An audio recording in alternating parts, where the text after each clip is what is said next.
Today we're talking about ScrapLife, hashtag FacebookGate. 2013, the wrestling world was taken by storm by the company Flips Wrestling. Flips Wrestling was an audio company that sold over-the-ear headphones in a time that like Dre Beats were getting real big, Bose headphones.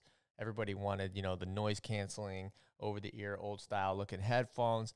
Flips Wrestling sold them. That was more marketed towards the wrestling world, so they had custom headphones that had Iowa Hawkeyes on them, or I think Tony Ramos had his own brand of headphones. Jordan Burroughs, maybe. I might be getting this wrong at this point. They had a big social media following. They sponsored athletes.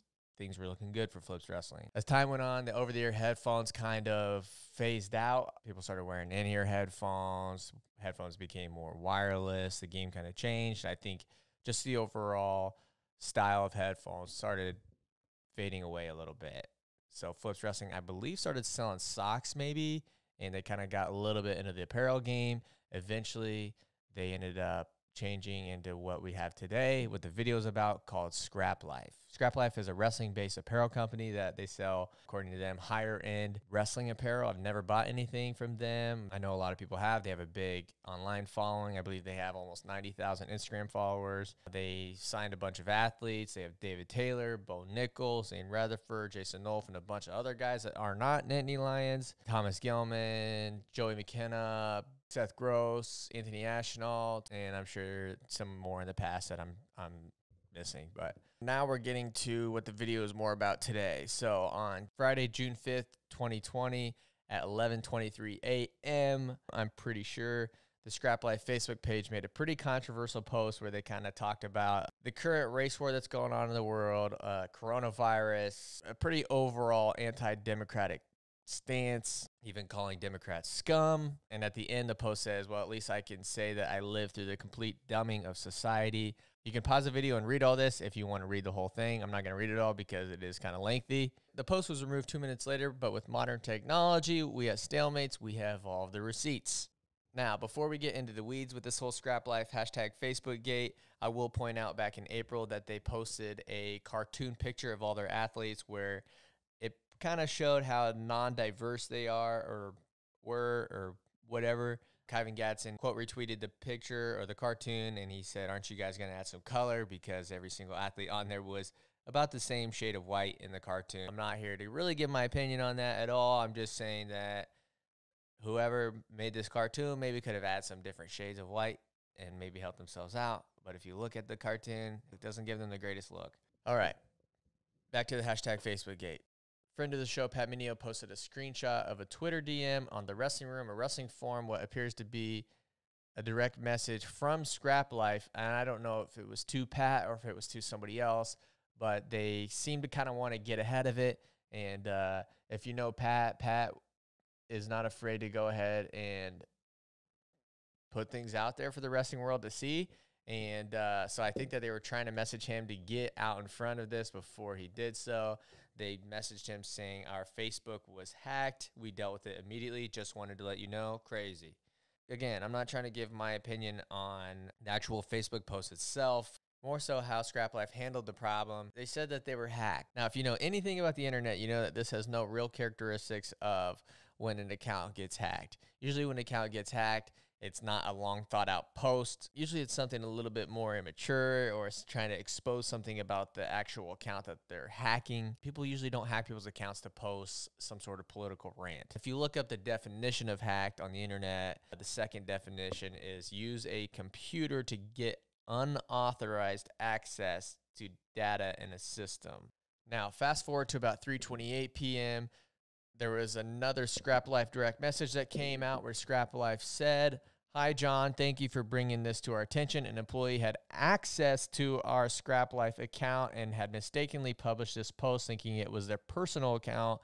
We have internally handled this, and we apologize. This employee does not represent our core values or beliefs. Now, the way that they word this is kind of important because they admit that this person had access to their ScrapLife account.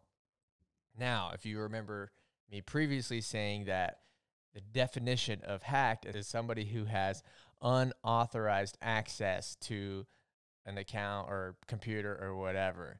So by definition, this is not a hacking. Now, fast forward to about 6 something in the morning. I was unable to find a timestamp on this one because this post ended up eventually getting deleted, and I could not figure out roughly what time, but I kind of find out it was somewhere around 6 something in the morning. It's kind of unimportant. But ScrapLife issued a public statement, which was later deleted, stating that an employee had mistaked the post for their personal page, and this person is no longer affiliated with ScrapLife. Now, I think people had issues with ScrapLife at this point because they at first tried to come out and say that they were hacked, but it ended up not being true. They were not hacked. It was an employee who had access to the Facebook page. And then now with this public statement, which ended up getting deleted, they don't name the employee. So they're still kind of treading lightly on righting the wrong, I guess. They did issue a statement. They did say that this employee is no longer with them, which is the kind of obvious thing to do here. Now, fast forward to about 7:43 a.m., June 6th, 5-time world team member James Green does some investigation and calls out the ScrapLife CEO Don Bashada for being the employee responsible for the Facebook hacking. Bashada confirms in the replies below that he was the one responsible for this, and he accepts all responsibility. 12:10 p.m. June 6th, ScrapLife issues a second public statement, kind of an improved version of the rough draft that they originally deleted, now naming the former CEO as the one responsible, put his name out there in the public. They said he is no longer with the company. The cat was already out of the bag at this point, kind of admitted that it wasn't a hacking, it was an inside job. It was kind of an accident. Regardless, it's their CEO. Not the best look, especially in the climate that they're in today. Usually when you're a business, you kind of want to have some sort of neutral ground. And this was definitely not a neutral post. This was definitely a one-sided post of this guy's opinion. So now you play stupid games, you win stupid prizes. The stupid prizes that they won at about 12:33 p.m., Anthony Ashnall put out a tweet saying he has terminated his relationship with ScrapLife. 1:09 p.m., Daniel Cormier supports Ashnall's decision and basically says, whatever you were getting at ScrapLife, I'm going to take care of you. Hashtag morals over money. Seth Gross at 1:38 p.m. also terminated his relationship with ScrapLife, put out a pretty lengthy Instagram post stating that he doesn't agree with his morals don't align with what the company posted and that he no longer wanted to work with them. So then everybody's eyes turned to Thomas Gilman, David Taylor, Jason Nolf, Joey McKenna, Bo Nickel, the rest of the guys at ScrapLife. Those guys are all staying. They did issue public statements saying that they were embarrassed. They don't agree with the CEO's statement.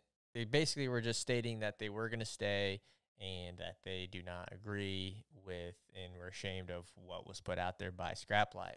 Now, many other people in the wrestling world took to Twitter to put out their thoughts on the subject. Tony Ramos, Mason Beckman, the Wrestling Nomad, James Green, Pat Downey, you name it. Almost everybody had an opinion on this. It's interesting to see how ScrapLife is going to move on from this. I guess we'll find out. Stay tuned to our channel for more updates. StaleMates content coming out weekly. Don't forget to comment, like, subscribe, and all of that. Thank you for watching.